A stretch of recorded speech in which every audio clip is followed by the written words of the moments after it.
શ્રી ગુરુદેવ દત્ત.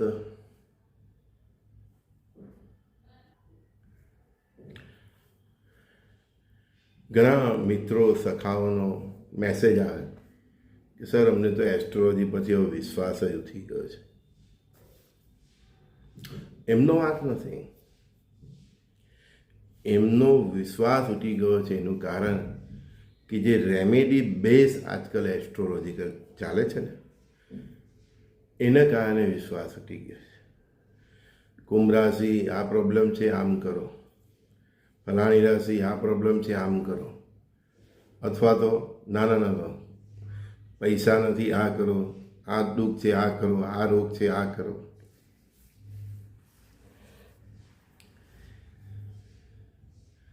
આ પૃથ્વી પર અત્યારે 800 કરોડની આજુબાજુ માનવ વસ્તી છે. એમાં એક જ રાશિના કરોડો લોકો હોય.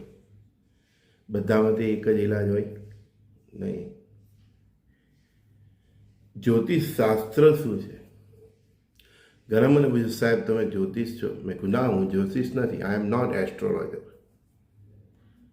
હું આપણી ઋષિ પરંપરાનો જે ગુરુ શિષ્યનો માર્ગ છે એ માર્ગનો એક શિષ્ય છું. અને એ માર્ગે મને જે જ્ઞાન આપ્યું છે, ગ્રહો, નક્ષત્રો, એ માર્ગે મને જે જ્ઞાન આપ્યું છે, જેને વેદની આંખો છે એ રીતે જે જોવામાં આવે છે. એકચ્યુઅલી જ્યોતિષ શાસ્ત્ર એ વેદની આંખો છે. તો અમને એ માર્ગે એ દ્રષ્ટિથી જોવાનું શીખવામાં આવ્યું છે. વેદની આંખોની દ્રષ્ટિએ જોવું એ જ્યોતિષ શાસ્ત્ર છે. ને અમે અમારા ગુરુ પાસેથી એ રીતે શીખ્યા છે કે વેદની આંખોએ જોવું.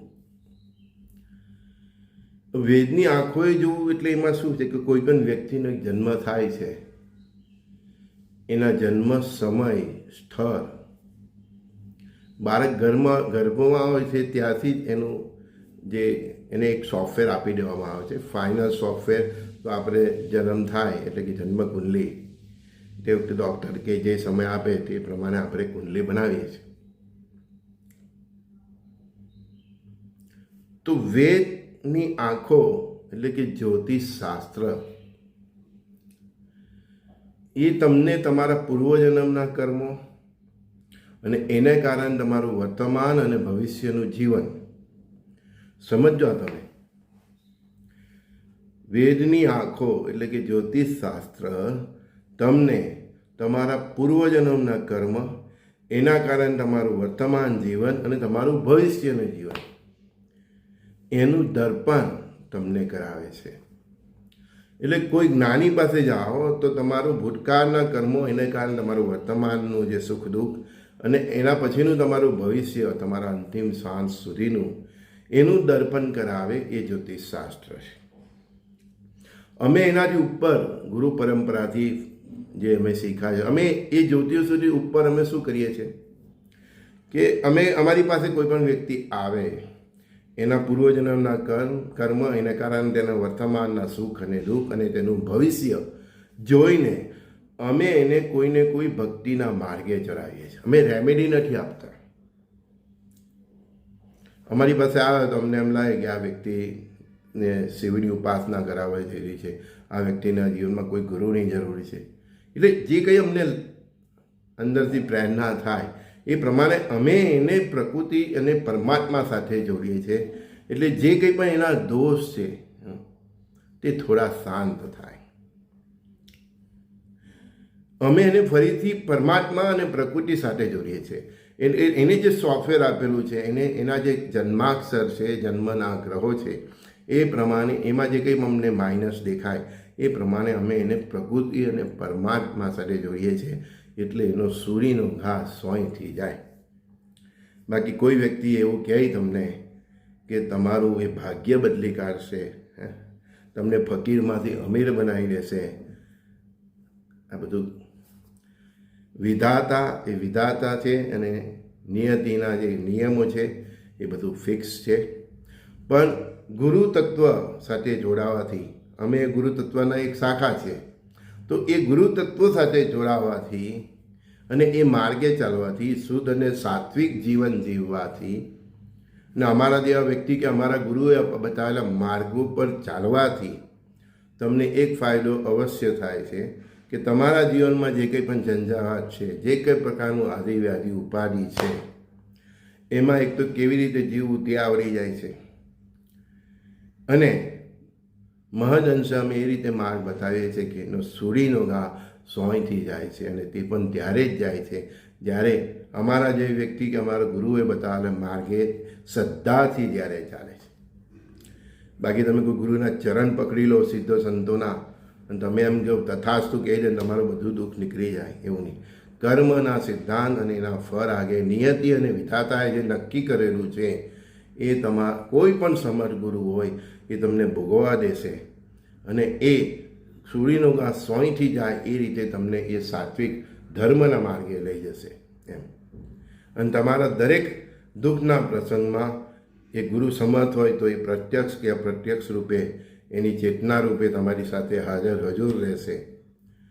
ને અમારા જેવા સોંપેલા માર્ગમાં એ ગુરુ પ્રત્યે જો તમે શ્રદ્ધા રાખી હશે, સાત્વિકતા અને શુદ્ધ શાકાહારી વ્યવસ્થિત ચરિત્ર સાચવીને જો જીવન જીવેલા હશે, અમે બતાવેલા માર્ગે ચાલ્યા હશે, તો એ ગુરુની કૃપાથી એ પણ તમારી સાથે પ્રત્યક્ષ કે અપ્રત્યક્ષ રીતે હાજર હજુર રહે છે, અને તમારો સૂરીનો ઘા સોયથી જાય છે એ કન્ફર્મ છે.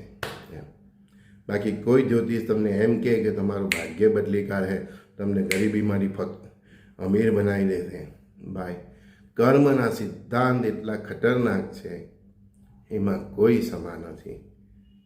એક મહાન સિદ્ધ પુરુષ સંત હોય ને, એને પણ એનું સંતાન હોય ને, તો એ પણ એના સંતાનના કર્મોની વચ્ચે આવતા નથી. એનું સંતાન એના કયાસર હોય અને પિતા આટલા સમર્થ હોય ને એ માર્ગે એ ચાલે, તો એ પિતા ભલે ગુરુ હોય જગતના, એની કૃપાથી એનો સૂડીનો માર્ગ સોયથી જાય છે.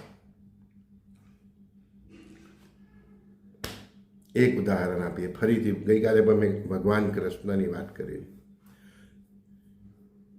ઘણા લોકોને એવું હોય છે ને કે જ્યોતિષ પાસે જવાથી એનું કિસ્મત બદલાઈ જાય, તો એમને એક ઉદાહરણ આપો ફરીથી કે તમારો ભ્રમ ભાંગી જશે. મહાભારત કાળ વખતે ભગવાન કૃષ્ણ હાજર હજુર હતા, વિષ્ણુનો અવતાર હતા, સ્વયં નારાયણ હતા.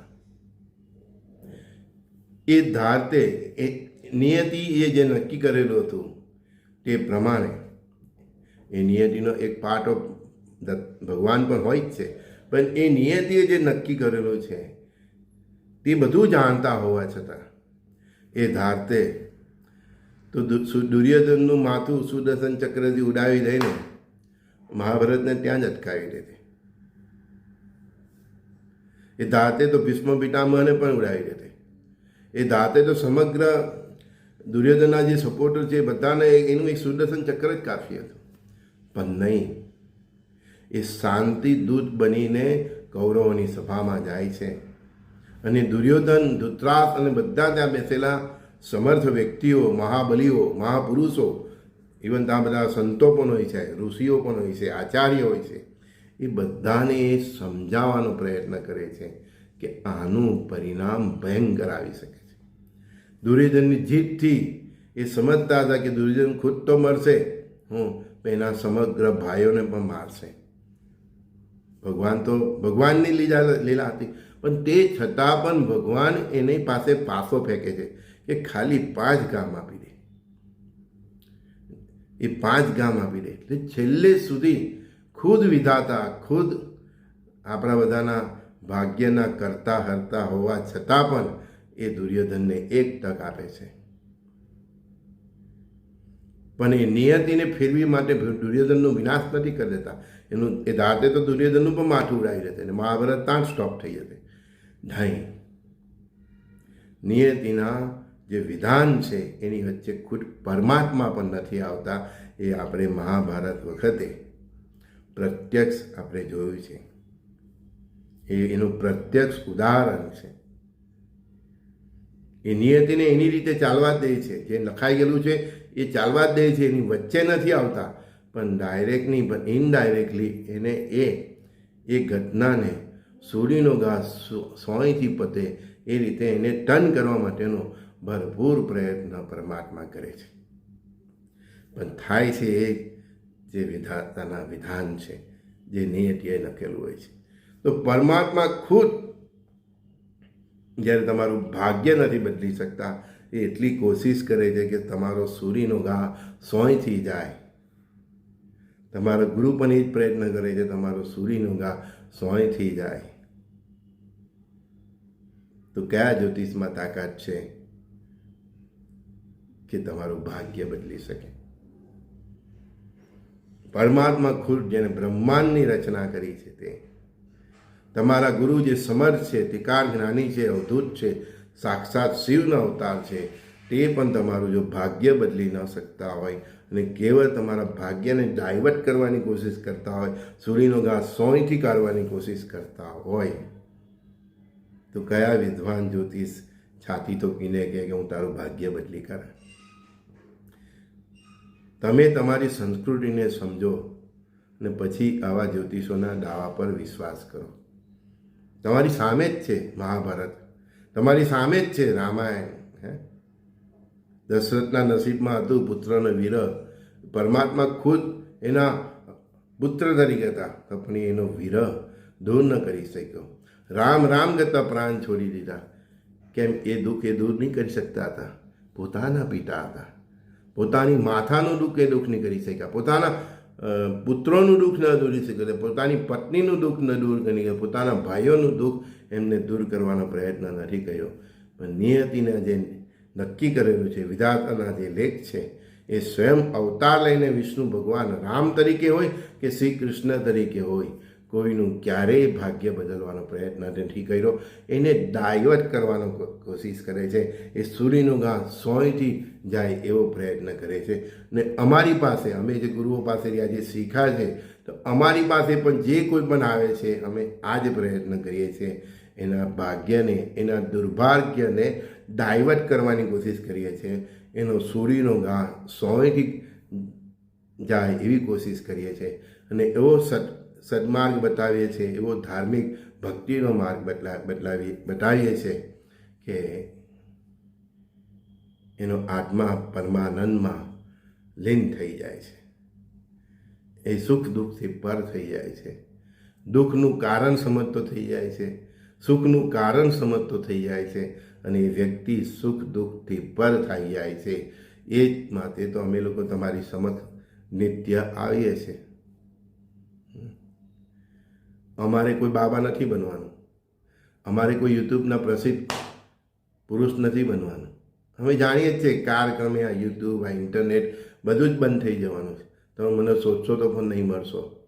જે લોકો મને પર્સનલી ઓળખતાથી ગમે તારી ગોતશે, હે ને? પણ આ સત્યનો પ્રચાર કરવા મને નીકળ્યા છે. આવનારા સમય જે છે 2025થી 32 સુધીનો જે મહાકાલ સમય છે, એમાં અમે શ્રી ભગવાનની જેમ એની પાસે જે શીખ્યા છે, અમે ગુરુ પાસેથી જે શીખ્યા છે, એ પ્રમાણે તમારો સૂરીનો ઘા સોયથી જાય એના માટે પ્રયત્ન કરીએ છીએ. તમારું દુર્ભાગ્ય સદભાગ્ય તરફ ફેરવાય એ માટે પ્રયત્ન કરીએ છીએ. તમારા દુર્ભાગ્યને થોડું ડાયવર્ટ કરવાની કોશિશ કરીએ છીએ.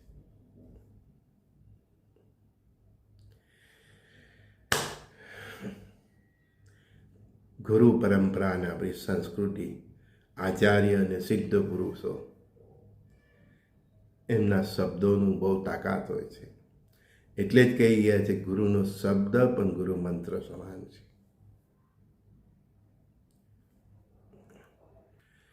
કોઈ પૂછે સર બેસ્ટ રેમેડી શું છે?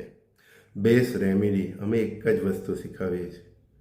ગમે તેટલું દુર્ભાગ્યશાળી વ્યક્તિ હોય, બેસ્ટ રેમેડી એ જ છે. નિત્ય સત્કર્મ કરો, નિત્ય સારા કામ કરો. અને તમારી ગમે તેવી દુઃખની અવસ્થા હોય, શોર્ટકટને અપનાવો, ખોટો માર્ગ નહીં અપનાવો. તમારું દુર્ભાગ્ય ઓર ખરાબ થઈ જાય છે. ખોટા રસ્તા અપનાવવાથી, શોર્ટકટ અપનાવવાથી તમને શનિ 1 મહિનો, 2 મહિના, 6 મહિના, વર્ષ, 2 વર્ષ તમને સફળતા મળે, તમને એમ સુખ મળ્યું એવું લાગે, પણ એ સુખમાં શાંતિ નથી હોતી. કારણ કે તમે ખુદ જાણો છો કે તમે જે સુખ મેળવું છે એ ખોટે માર્ગે મેળવેલો છે. આત્મા તો ભાઈ કોસતો હોય છે. અમે એટલે સીધા માર્ગે લઈ જવાનો પ્રયત્ન કરીએ છીએ. એ માર્ગ ઘણીવાર થોડો લાંબો લાગે, પણ નિત્ય તમને સત્કર્મો તરફ વાળીને, પુણ્યના માર્ગે વાળીને તમારું જે ઉદ્ધાર છે, પાપ છે એ ઉદ્ધાર છે, એને પુણ્ય દ્વારા જ બેલેન્સ કરી શકાય છે. અમારી પાસે આવો કે નહીં આવો, એક જ રેમેડી તમને કહું છું. ધન, ધાન્ય, સમૃદ્ધિ, આરોગ્ય, આયુષ્ય અને અપાર ભક્તિ પામી હોય તો નિત્ય કંઈ ને કંઈ સત્કર્મ કરો. સવારે ઉઠતાની સાથે પ્રાતઃકાળે ઉઠીને પ્રભુનું નામ સ્મરણ કરો, કીર્તન કરો, જપ કરો. સીધા અને સરળ માર્ગે ચાલો, કોઈને નડો નહીં અને દરેક વ્યક્તિનું સારું વિચારો, પરસ્પર દેવોભાવની દ્રષ્ટિ રાખો અને જાતપાતથી પર થઈ જાય. સાદામાં સાદું તમને એક જ શબ્દ કહું, પરમાત્માને એ રીતે ગમે એ રીતે જીવો. તમારી સોસાયટીમાં સીસીટીવી કેમેરા છે, સરકારે લગાવેલા સીસીટીવી કેમેરા છે, ભગવાનના કરોડોની અબોજો સીસીટીવી કેમેરા છે અને દરેક વ્યક્તિ માટે અલગ અલગ છે. 24 અવર્સ તમે એની દ્રષ્ટિમાં છો. આ સત્યને સમજો અને એ તમને દરેક ક્ષણે તમારા દરેક કૃત્ય અને કર્મને જોઈ રહેલો છે. એક સાક્ષી ભાવ જીવશો તો તમારાથી ક્યારેય કોઈ ખોટું કર્મ થશે નહીં, અને ખોટું કર્મ જ નહીં થાય તો તમારું પુણ્ય વધતું જશે ને પુણ્ય જ તમારું પાપ, તમારું સંચિત જે પાપ છે એના કારણે જે કંઈ પણ દુઃખ વર્તમાનમાં છે કે ભવિષ્યમાં આવવાનું છે, એ વર્તમાનનું અને ભવિષ્યનું દુઃખ એ ધીરે ધીરે કાપે છે. જેમ ઉંદર ધીરે ધીરે રોટલીને કટીને ખાઈ જાય છે ને, જાળી ધીરે ધીરે કાપે છે ને, એમ પુણ્યથી તમે તમારા ધીરે ધીરે એ સંચિત પાપોને કાપીને તમારું વર્તમાન અને ભવિષ્ય બંને સુધારી શકો છો. તે પણ કહું છું કે સૂરીનો ઘા સોયથી જાય છે. બહુ વધારે અપેક્ષા રાખવી નહીં. ભગવાનની કૃપા થાય અને તમારું જીવન એકદમ દુઃખ દર્દ વગરનું બની જાય, એ તમારા વર્તમાનના કર્મો પર છે. તમે એવા કર્મો કરો કે વિધાતાના લેખ પણ થોડા ઘણા ફેરફાર થઈ જાય. સંપૂર્ણ ફેરફાર નહીં થાય, વિધાતાના લેખમાં પણ થોડો ઘણો ફેરફાર થઈ જાય. કારણ કે જો તમારું પાપ સંચિત વર્તમાનના પુણ્યને કારણે જો બેલેન્સ થઈ જાય અને પાપ કરતાં પુણ્ય વધી જાય તો સૂરીનો ઘા સોયથી જ જાય છે, એ કન્ફર્મ છે. સમજી ગયા? બાકી કોઈ જ્યોતિષમાં, કોઈ તાંત્રિકમાં કોઈનામાં તાકાત નથી કે ઝૂંપડીમાં રહેવાવાળા માણસને મહેલમાં રહેતો કરી દે. અને ભાઈ જો કોઈ કરી પણ લીધો ને તો પણ એ માણસને એના કર્મો છોડતો નથી. મહેલમાં રહેશે તો પણ એને અપાર દુઃખ આવશે.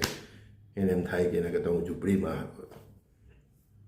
આ જ સનાતન ધર્મ અને એનું સત્ય છે, અને આ જ સાતા જ્યોતિષની વ્યાખ્યા છે. તમે એમાં આગે ચાલવા માંગતા હોય તો અમારી દુનિયામાં સ્વાગત છે. બાકી આ પૃથ્વી પર હજારો જ્ઞાની છે, હજારો જ્યોતિષો છે અને હજારો શાસ્ત્રી છે. ઈચ્છા તમારી છે. સંજય બોરીવાલાના સર્વે સખાઓ મિત્રોને પ્રાતઃકાળના સત્સંગમાં પ્રણામ. શ્રી ગુરુદેવ દત્ત. કોઈને કંઈ પણ આવા પ્રશ્નો હોય અને પર્સનલી એવું કંઈ ગાઈડન્સ લેવા માંગતા હોય તો વોટ્સઅપ પર મેસેજ કરજો. મારો નંબર ઘણીવાર આપ્યો છે, આજે ફરી આપું છું: 7405323000 7405323000. શ્રી ગુરુદેવ દત્ત. પરસ્પર દેવો ભવ. સુખી રહો, ખુશ રહો, આનંદ રંગમાં રહો. બસ ધર્મને પકડી રહો. જેને ધર્મને પકડી લીધું એ સુખ દુઃખથી ધીરે ધીરે પર થઈ જાય છે. શ્રી ગુરુદેવ દત્ત.